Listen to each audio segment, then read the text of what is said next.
I've been meaning to sew myself more tops, like light tops that I could wear in the spring.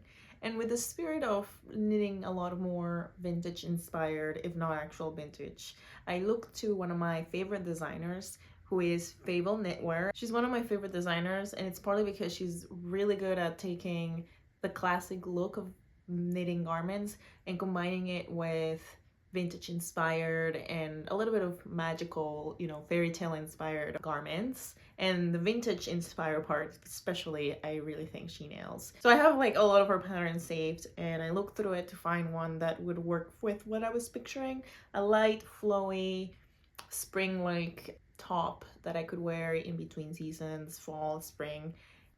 She has a lot, but I ended up landing on the Owlery Blouse.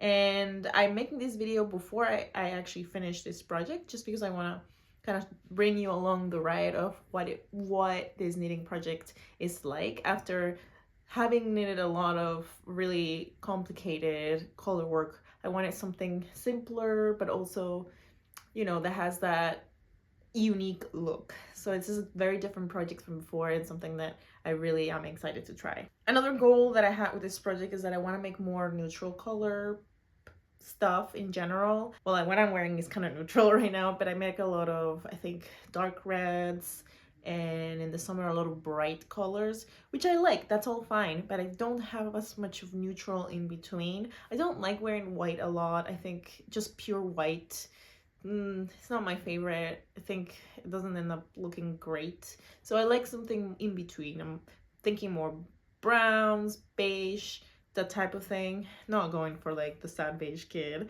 but more like neutral colors. So that's how I kind of got to the color of this. I honestly just wanted to make something close to what she has in the pattern itself. I really like the off-white beige look that she has in that picture, and I wanted to kind of imitate that. A lot of times I end up doing that. I just really fall in love with what I see in the pattern. For example, today I'm wearing the botanical joke pullover from Pearl Soho, and I'm pretty sure that I saw it in this exact same color gray in the pattern, and that's what I wanted to make. So I do that sometimes, and I don't think there's anything bad about it. Like sometimes you just want to make exactly what you see in the pattern, and that's totally fun. So this was one case where I kind of copied the color. I've been thinking about this project for a while, and only now am I getting into it, but I actually bought yarn at Rhinebeck in 2022. It's been a while. It's the Bare Naked Wools stand, and exactly what drew me into it was everything is neutral colors, because I think they only use either natural dyes or natural colors. Like they don't actually dye their fibers, I think. Correct me if I'm wrong. So everything was browns, beige, some darker grays, blacks, and like really light off-white. So I bought one skein that it was actually a 450 yard skein. I've already wound it, so I think I have a video somewhere. You probably saw in my shorts that I finally wound that. Yeah, it was in the back of my background for a long time. And this is fingering yarn. It's 100% wool. It's called Better Breakfast in the colorway Milk and Honey. And like I said, I found it at Rhinebeck. I bought it with this project in mind. And then I also needed to buy some, well, mohair to go with it, because as you can see in the design, half of the sweater is regular fingering yarn, and then the other half is mohair. So that was the plan. And at the time I was like, okay, I'll just find the mohair here in Rhinebeck, because there's all the yarn here, and I have the skein, and I can compare it and get something similar. I wanted it to be the same color, and I couldn't find anything. I don't know why. At the time all the mohair was really bright colors, and I just wasn't going for that. It didn't make any sense. Again, I wanted to stick to the neutrals, so I had to just find mohair on my own online mostly. I think I probably even went to one or two other yarn stores thinking maybe I can find it, but I couldn't. So I bought online. I got Knit Picks Aloft, I think. I never used this Knit Picks mohair, so I'm excited to try it. And the color, I think, is pretty close. I just bought it looking at it online, and then when I got it, it was like, this is perfect. It might not be exact, but I think it'll go together in a good way. So here is my wound up ball of yarn. I've already started, so I've used up a little bit. And here is the one of the skeins of the Aloft mohair yarn. They're not exactly the same color. This one has a little more of like a rose tint, but again, like I said, I think they'll go together really nicely, especially once it's knitted up, and you know, the color won't be as strong, I think, once it's there. So I think it'll work fine. And yeah, so even though I've had everything I needed to start for a while, like I said, I just had so many other projects I had to start and finish before that. I had the holidays, I had so much going on. So that's why a lot of time has passed since I actually planned this project. So I finally had to sit down and start it. I got the pattern and I got to knitting. And I gotta say, I don't have much yet, but I love it so far. The top is knit bottom up. So you can see I already knit basically all of the bottom. So you start casting on at the bottom, and it's quite a few rows of ribbon, and then everything else is stuck in it. Very simple so far, you know, nothing difficult. Then the stocking body has some increases, and then you stop. And I just got to this point because I've casted off some stitches, and I am gonna start knitting the sleeves separately, and then eventually we're gonna continue knitting the body and the sleeves together once I have the sleeves and kind of attach them. I am following the pattern just as it says, and this is how long it's supposed to be. I'm a little worried. I know it's kind of like a cropped type of top. It's not very long. When you see it, she's in the pattern, she's wearing like a high-waisted pants, so, but it still feels a little short. I actually knitted a few extra rows than what was said because of this fear that I had that this is not gonna cover my belly.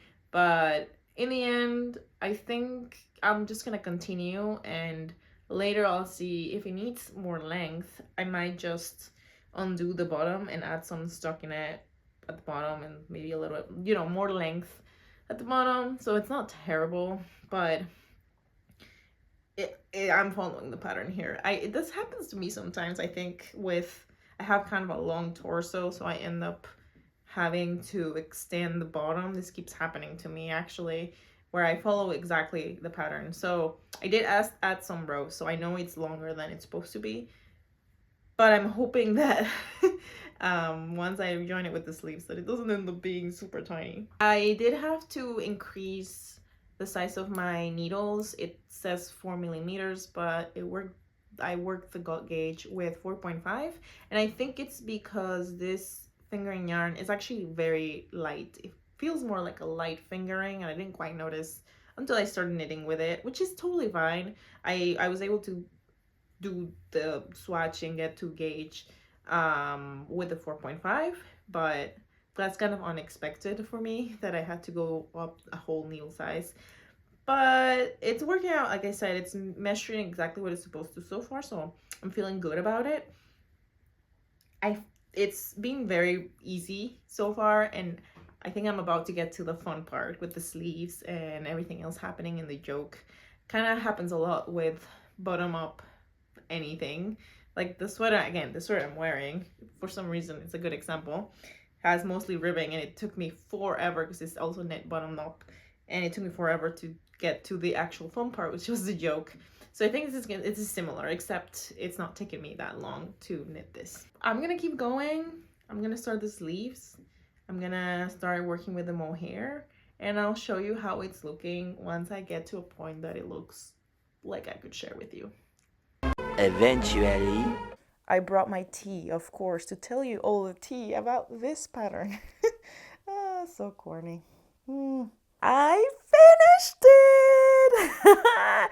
I finished it! Oh my god, I can't believe I love this top. I can't believe I finished it. I have to kind of go a little bit back and tell you after that last part how it all went. I think the top is great. It fits amazing, and I did have to do a little bit of alteration, not much, I'll tell you. So I was right. The length of the top was a little too short for me. I went and finished it all the way to the neckline, or to the neck, up to how the instructions said. I actually did add a couple of extra rows when I was doing, I think I mentioned it on the last video, because it just felt like really short. I know it's cropped. I have a photo of how it's fitting once I finished it as is.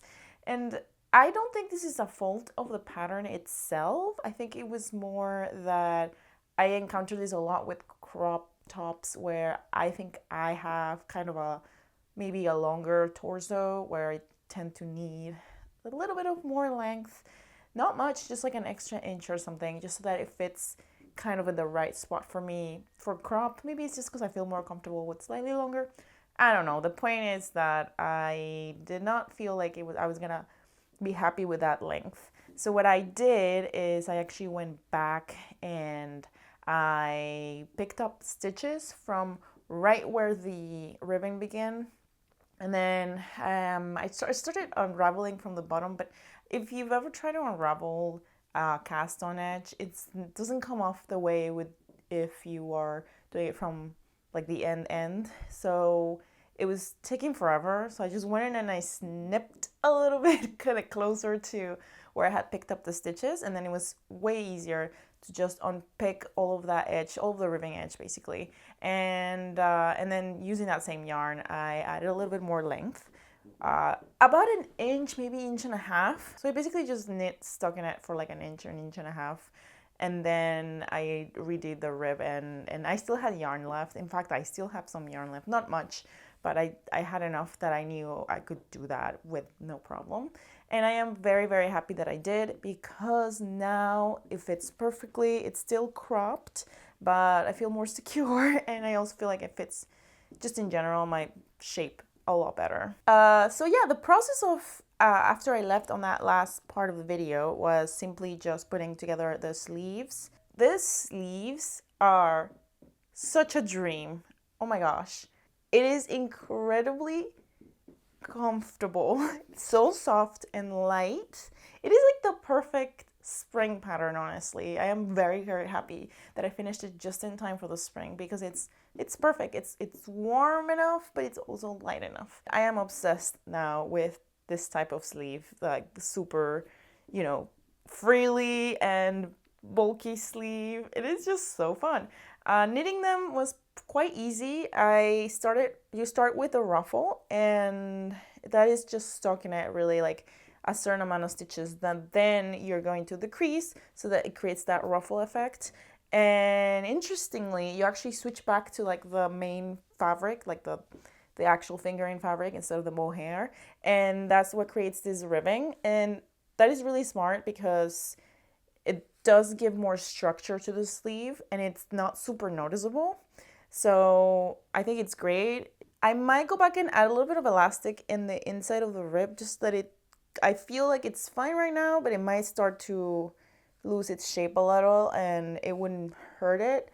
And I'll tell you later where I did use elastic. But anyway, and then from then, this shape is actually really simple. It just starts by increasing a lot of stitches, and then you knit stockinette, and then you start decreasing little by little. So basically you go from small to really big, and then slowly smaller. So that creates that kind of teardrop shape, I would say, for the sleeve. And it was really fast and easy, honestly. I love knitting mohair. I mean, it does leave a lot of little hairs everywhere afterwards, but it goes back really fast, I think. I don't know, it's like really quick. So I enjoy knitting the sleeves, and I knit both. I didn't knit them at the same time. I knit one and then the other, but it felt like I knit both really, really fast. So before I knew it, I was done with both the sleeves, and I was ready to join them to the body. So that was quite simple. Then the joining to the body, the way that the pattern is written, you do have to kind of read the whole thing a couple times before you actually go and do it. But it wasn't complicated. It's just more like I have to pay attention to what I'm doing kind of thing.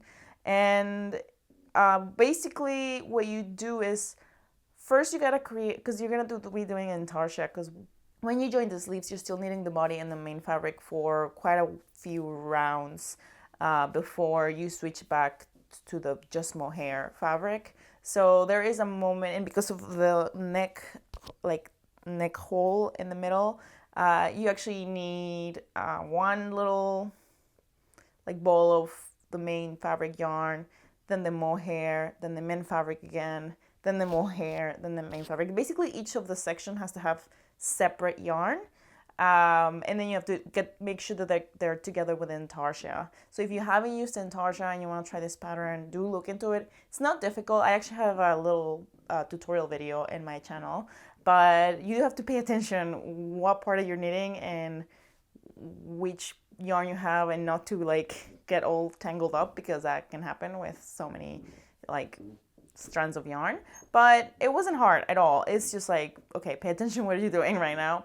And you know, you had simple raglan decreases, and as you do that up to a certain point, in which then you start switching. Actually, the back switches to mohair first, so you're still knitting the front with the main fabric, and then eventually the whole yoke is in mohair. And a nice thing about the pattern is that it's a little vague about how many rounds, as long as you get to the number of stitches that you should have in the yoke, how many rounds on the main color. So I was able to customize like how low I wanted this kind of more invisible area to go. I think I made it a little bit higher than what the pattern said, just because, I don't know, I wanted a little more modesty, I guess. And it worked fine. I think it looks good. I have no problems with it. And then, of course, once you finish the yoke, you move to the beautiful neck that, again, so frilly, so cute. I love it so much. I almost feel like this neck is what, even though, you know, the sleeves are what we're giving it this kind of like vintage, maybe even Victorian, I'm making this up, look to this sweater. But it's the neck. It's the neck that makes it so special.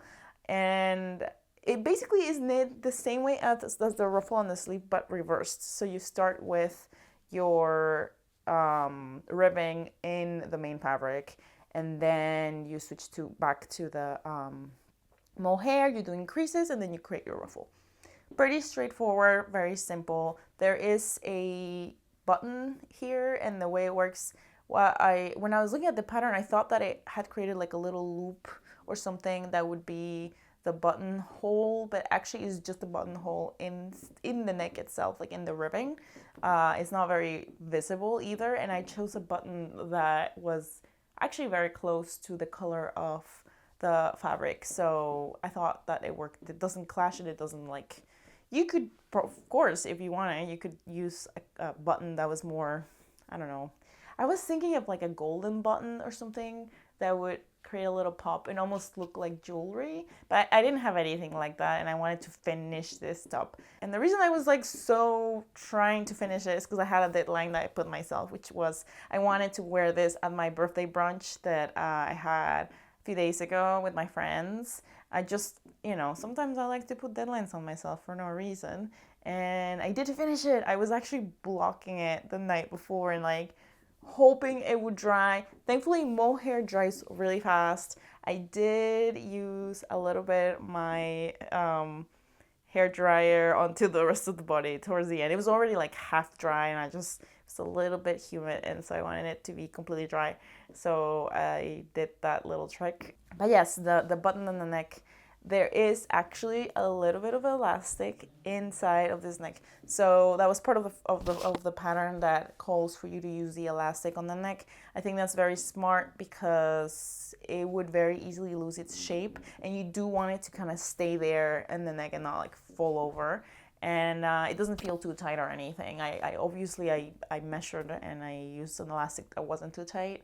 And I simply just hand sew it to the ribbing of the neck. So it was not difficult at all. And after I did it, I was like, maybe I could just do the same for the sleeves, honestly. I don't see why not. I think it would help kind of create that ruffle shape, and over time, so that the ribbing doesn't get pulled and kind of lose its shape. So yeah, that was pretty much it. I was surprised. I don't know exactly how long it took me. I would say maybe a month and a half. I have to look into my Ravelry to make sure I know when it started. But after my last project that I finished before this was a very complicated color work vest that if you haven't seen that video, that was quite a titanic project, and I'm really glad that I did it. But after I finished that, in doing this much more ethereal. It's really just 2 yarns, and also like the last project was a man's size, and this is my size, so it is a lot smaller, and that makes a difference. I think I could feel that I was going way faster, and just like the change between a very different project from another made quite a difference. So it felt really fast for me. Would I do it again? I would. I feel like it's such a special and unique pattern that I can't imagine wearing this more than once, like in more than one color or something. I would make it for someone for sure if they really wanted to, if they commissioned it or something. But for myself, I think this is gonna be a very special top, and I'm gonna keep it as is for a very, very long time. And I'm already thinking of ways I could wear it. I wore it to my birthday with a high-waisted kind of like orangey silky pants, and I thought that that looked good, and I already have some other ideas on how to wear it. Like I said, it's great for the spring. It also looks really nice underneath like a jacket, even though you can't see the sleeves, but it does look nice. I kind of want to wear it with like a corset on top. I have that idea in my mind. I feel like it will look really nice. I don't know. I guess I'm gonna have to try that. Maybe a vest. Oh, that might be a little overkill. I don't know. Anyway, I am really, really happy with this pattern, and it's perfect, I think, for the kind of stuff that I like to wear and then like to make. So, oh, and one last thing. I think earlier I mentioned that I was a little worried about my the color combination, and I don't know if you can quite tell on camera, but the colors are not exact match. But I actually really like the way they look together. It's close enough, but different enough that I think it actually makes the mohair pop more than if they had been an exact color match. Because the mohair has this a little bit of a warm tone to it, really, really like a slight rose tint to it, whereas the main fabric, the fingering weight, doesn't have that, but it does have a lower warmth. So not quite the same, but enough that I did a good job matching them, and I'm kind of surprised because I bought the mohair online, so I could have gone really wrong, and it didn't. So it was kind of a stroke of luck of my part, and I really, really like the result. I hope you enjoyed watching this video, and that if you are interested in this pattern, I'll put the link in the bio. Again, it is not my pattern. This is totally a review, completely honest, and not even sponsor or anything. I haven't even met Fabel Knitwear. I'm just a big fan of hers. So it's just, I was really loving this pattern, and I thought I would share with you how this pattern went. So if you want to see more of that kind of stuff, where I show you what I'm knitting and the process behind it, and you're interested in knitting that, you can kind of follow my video and feel a little more secure on your decision. You're welcome to follow me, subscribe, follow me on Instagram, and subscribe here on YouTube for more videos. I do a lot of vintage stuff, if you haven't seen that, and I also sew. So if you're interested in that stuff, make sure to click that button. Anyway, I think that is all I have for today. I'm gonna keep drinking my tea, and I guess I will see you on the next one. Happy knitting!